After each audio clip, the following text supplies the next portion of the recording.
Olá, pessoal! Vamos iniciar agora a nossa segunda aula sobre funções de várias variáveis reais a valores reais, tá bom?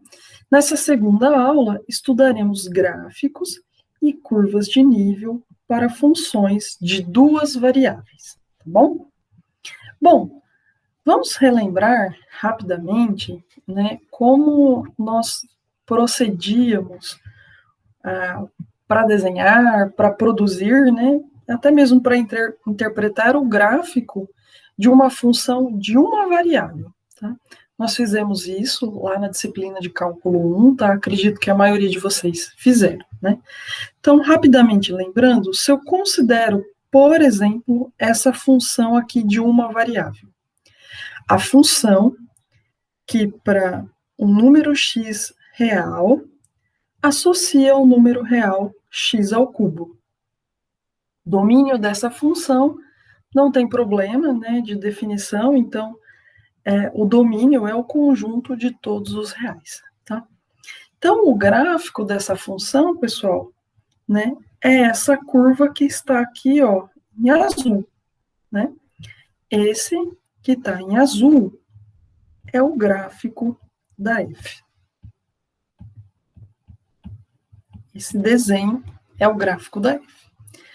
E, por definição, o gráfico dessa função é esse conjunto aqui, ó, esse subconjunto do R2, formado pelos pares da forma x e y, né, onde o y é igual a f de x para x pertencente ao domínio da f. Tá? Então, vejam, nesse caso, o gráfico da f é essa curva em azul, que é o subconjunto do R2, certo? Tudo bem?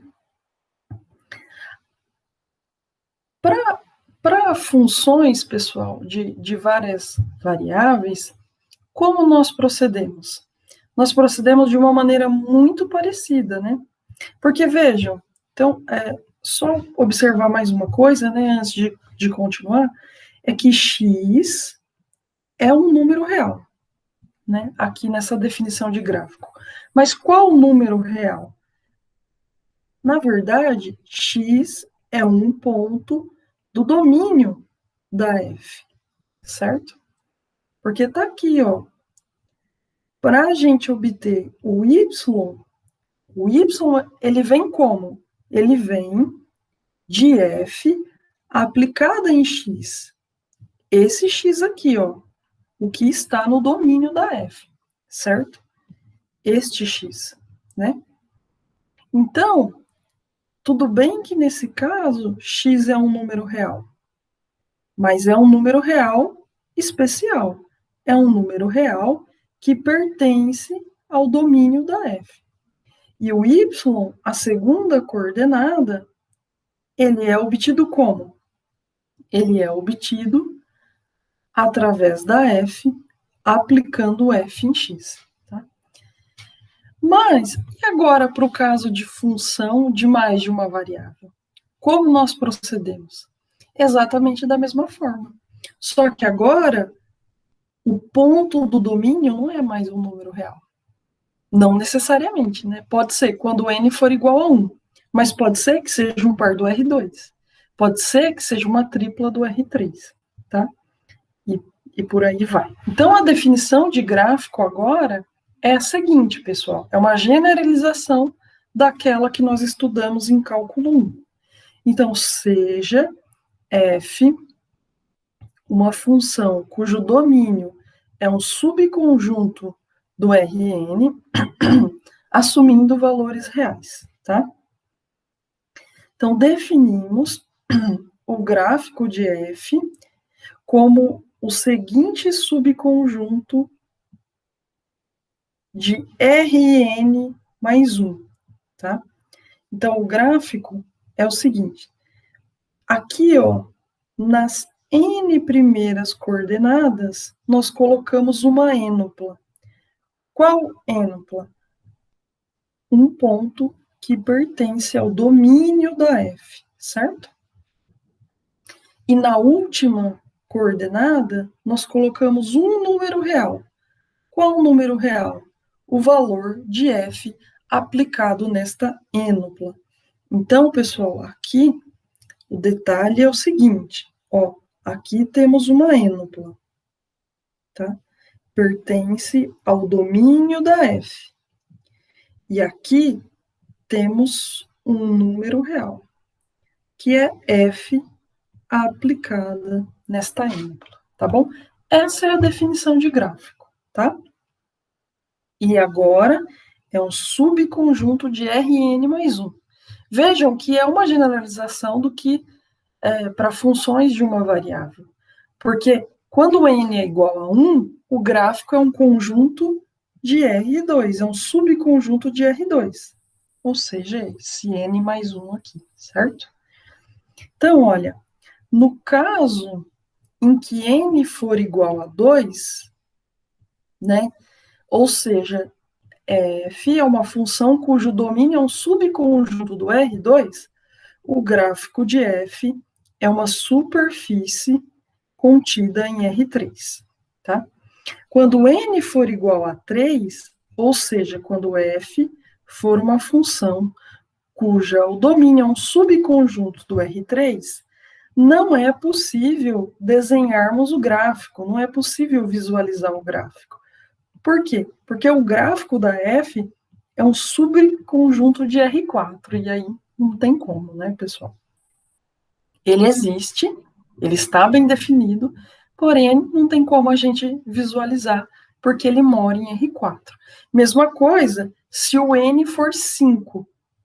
Se o n for 5, o gráfico é um subconjunto do R6. Não tem como desenhar. E por aí vai, certo? Então, olha, vamos fazer aqui, né, um exemplo. Então, vamos determinar o domínio e esboçar o gráfico dessa função aqui, ó. A função definida em um subconjunto do R2, que para cada par xy associa o número real 1. Ou seja, essa função constante igual a 1. Para todo par do R2, ela associa o número real 1. Essa função não tem nenhum problema de definição, nada que nos leve a excluir algum ponto, tá? Então, o domínio dessa função é todo o R2, não tem problema nenhum. Agora, para esboçar o gráfico, nós vamos fazer o seguinte, nós vamos escrever f de xy, nós vamos chamar f de xy de z. Poderia chamar de qualquer coisa, mas eu vou chamar de z, certo? Bom, então se eu estou chamando f de xy de z, então significa que z é igual a 1 para todo xy em R2, certo? Então, quem é o gráfico? O gráfico é esse subconjunto aqui de R3, tá, pessoal? Lembrando, o gráfico mora em uma dimensão a mais que o domínio, mas o domínio está em R2, né? Então, o gráfico mora em uma dimensão a mais. O gráfico mora, ele está contido em R3, certo? E como que a gente monta o gráfico, né? Vamos lá, ó.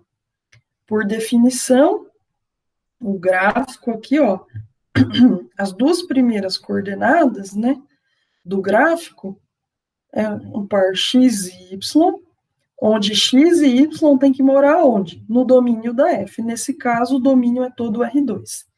E quem que é a última coordenada? É o f de xy.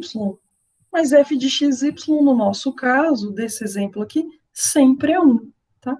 Então, aqui, nessa última coordenada, pessoal, sempre vai ser 1, nesse exemplo, tá?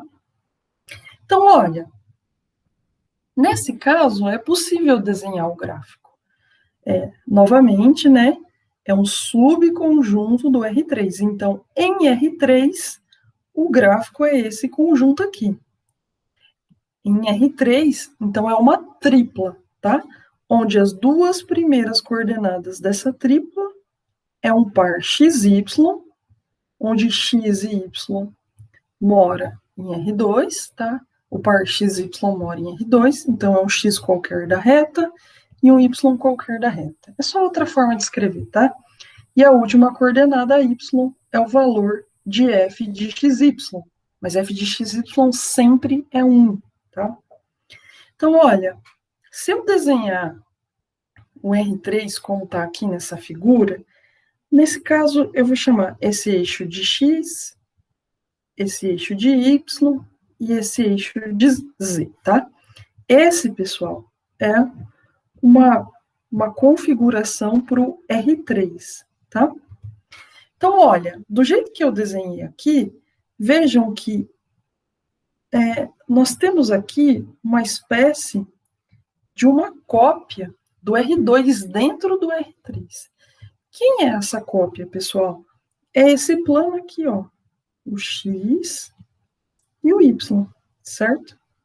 Isso é uma cópia do R2, tá aqui, ó, tá?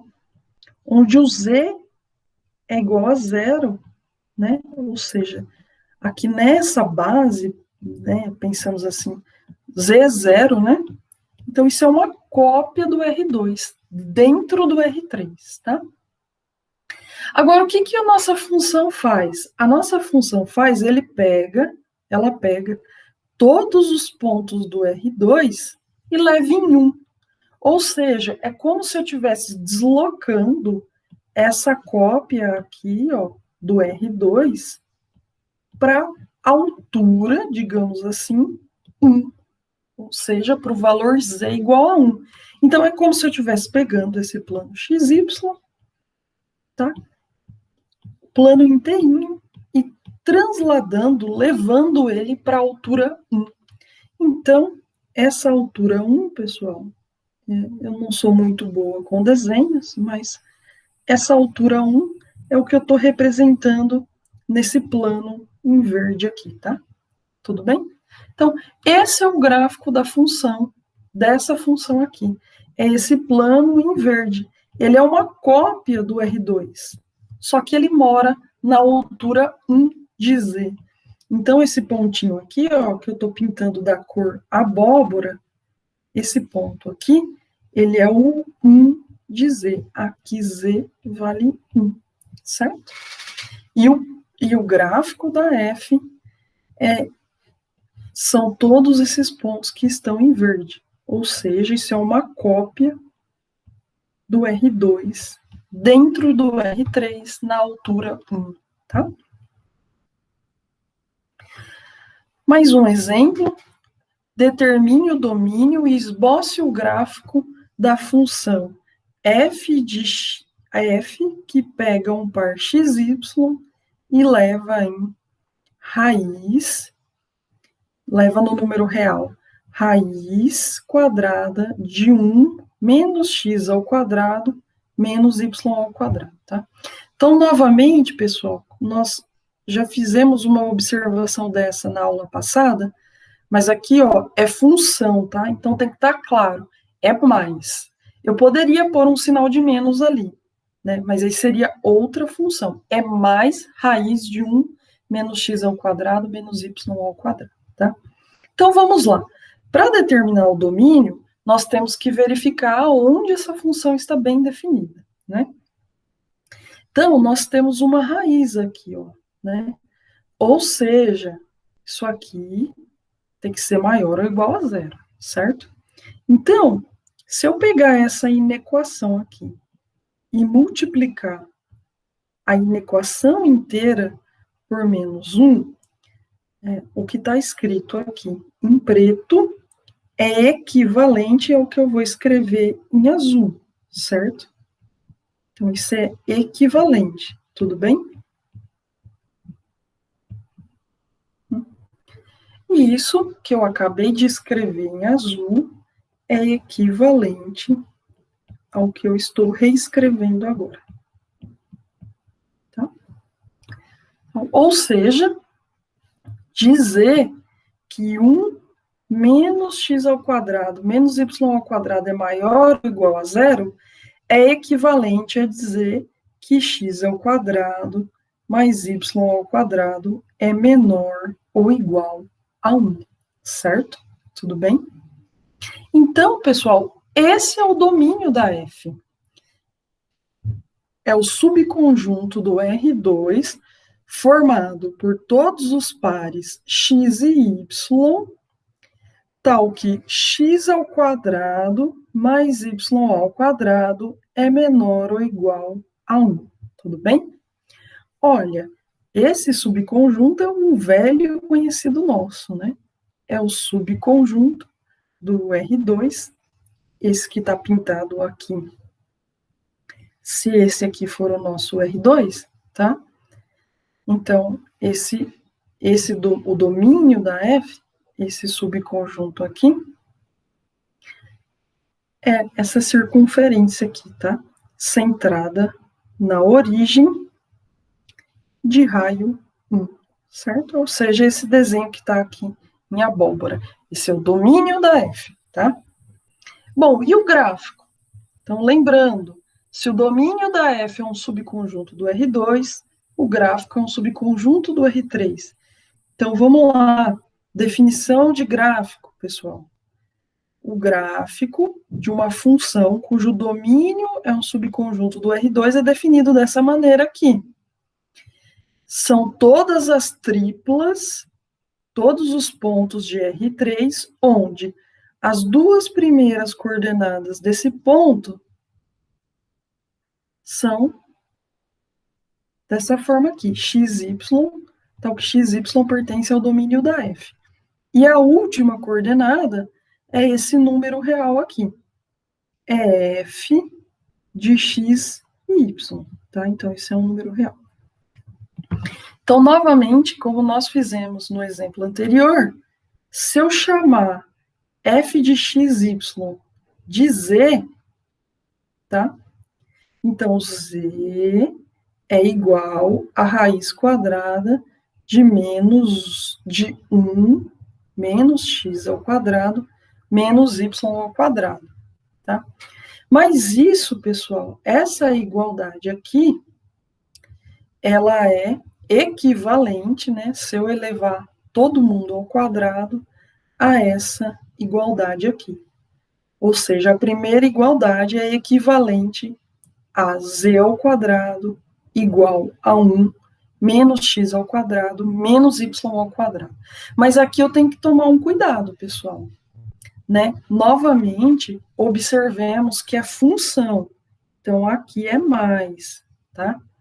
Ou seja, se aqui tem esse sinal de mais vermelho, nessa igualdade aqui, que nós dizemos que é equivalente, eu tenho sempre que lembrar que o z é um número real maior ou igual a zero, tá?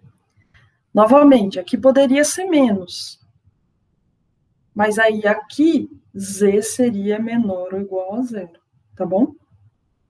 Então, mas essa igualdade aqui, ela é equivalente a essa igualdade aqui, tá?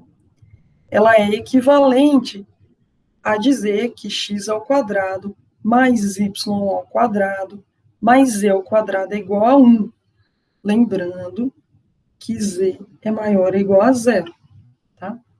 Mas olha, pessoal, essa equação aqui, nós conhecemos ela, né?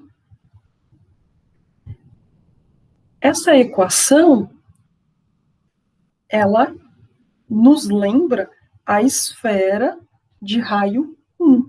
E é exatamente isso. Então, só precisa tomar cuidado, pessoal, que nós temos essa restrição aqui, né? Que eu estou grifando com o laser, né? A esfera,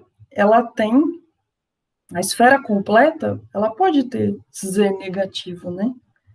Mas, por conta que é função, então aqui é mais, olha, quem que é mais, pessoal? É o z, tá?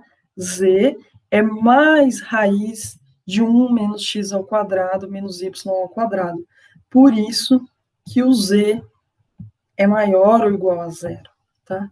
Então, o gráfico, pessoal, da F é esse subconjunto aqui de R3, tá? Aqui nós estamos em R3 agora, tá? Então, se eu chamar esse aqui de eixo X, esse é o eixo Y, esse é o eixo Z, tá? Então, o gráfico da F é essa porção da esfera, tá? Então, é uma porção que está acima, ela considera a parte em que o Z é positivo, né?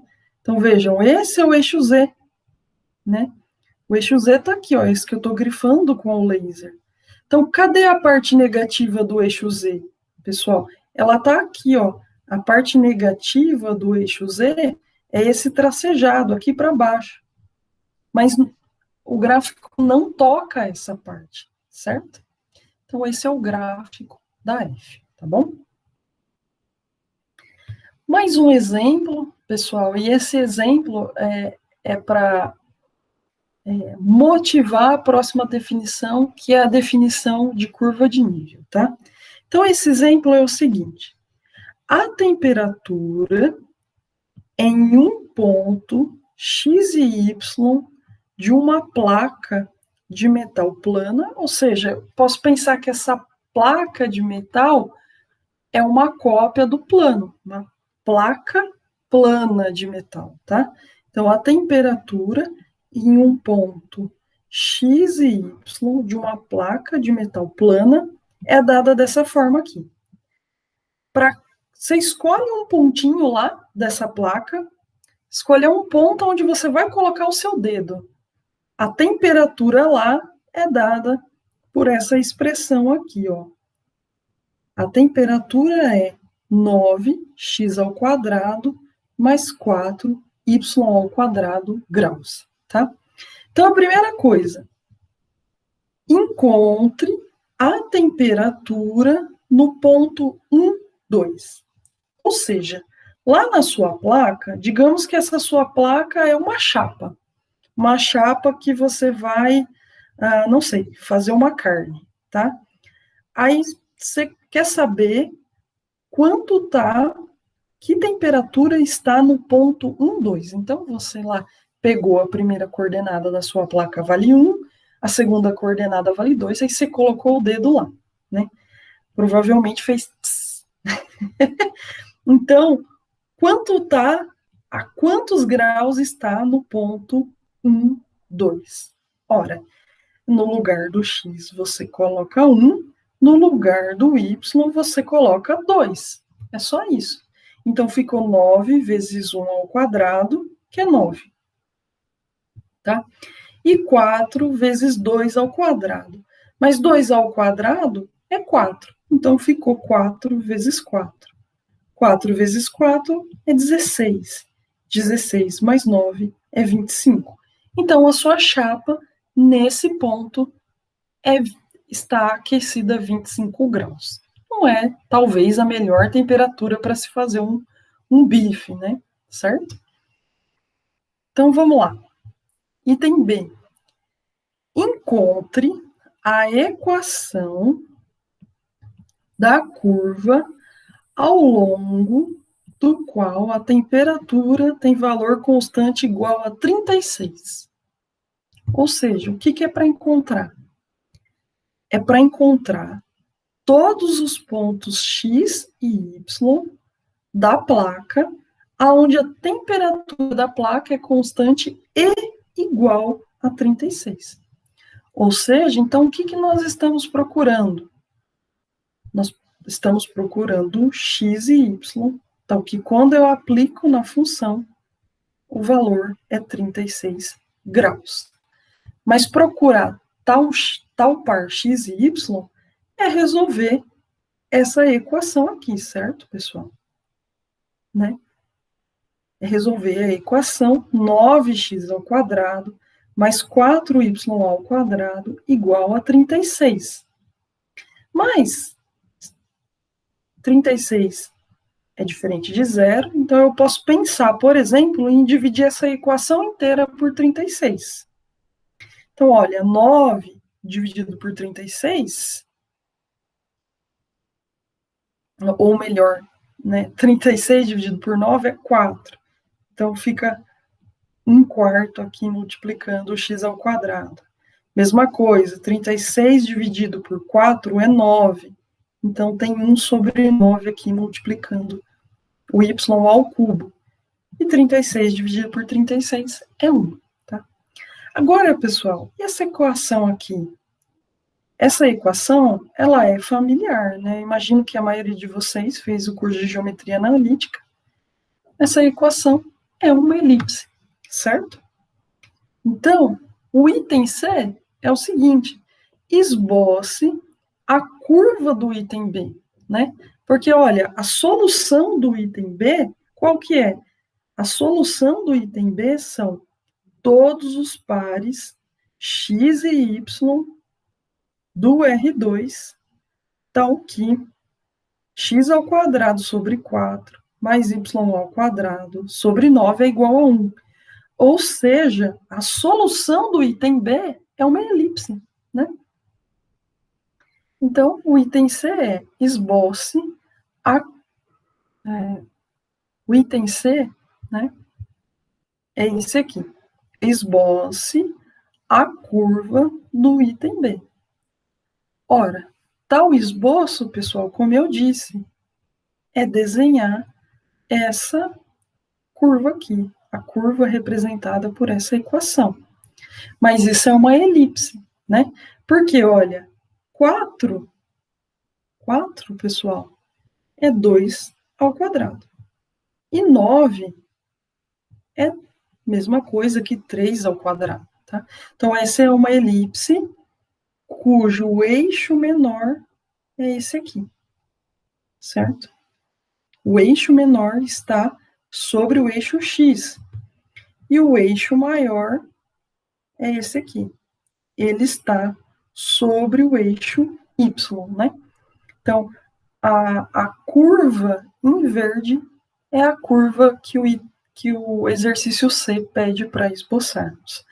Mas o que essa curva em verde, ela representa, pessoal? Essa curva em verde, ela nasceu como? Ela nasceu da pergunta do item B. E o item B pedia para encontrarmos todos os pontos aonde o valor da temperatura era igual a 36. Então, todos os pontos que estão sobre essa curva em verde, a temperatura aqui é constante e vale 36 graus. Então, por exemplo, esse ponto aqui, ó, que eu estou pegando com o laser, esse ponto aqui, a placa nesse ponto está aquecida a 36 graus. Nesse outro ponto aqui, tá? Mesma coisa, a placa está aquecida a 36 graus. E nesse ponto aqui, ó, nesse terceiro ponto aqui, tá? Mesma coisa, a placa está aquecida a 36 graus. Então, pessoal, quando nós fixamos um valor, aqui no caso, ó, o valor que nós fixamos foi 36. É um número real. Qual o número? 36. Eu vou chamar esse número aqui, pessoal, de K. Então, o 36, eu estou chamando ele de K, tá? Quando nós fixamos um número real e quando nós procuramos todos os pares x e y que através de uma determinada função é levado em K, isso é o que nós chamamos de curva de nível da função no nível K, tá? Então, por definição, tá? Uma curva de nível, ou melhor, uma curva ao longo da qual a função f de x, y tem valor constante é denominada curva de nível da função. Então, se a curva de nível você está procurando no nível K, então isso é dizer quem que é essa curva, são todos os pontos x e y, tal que f de x e y é igual a k, certo? Tudo bem? Então, no item C, acabamos de encontrar a curva de nível da função t, né? A t que pega um par x e y e leva na temperatura T. E a curva de nível, no nível 36, é essa elipse aqui, certo? Então, isso que é curva de nível, tá bom, pessoal? Bom, então eu vou parar por aqui. Muito obrigada e até a próxima.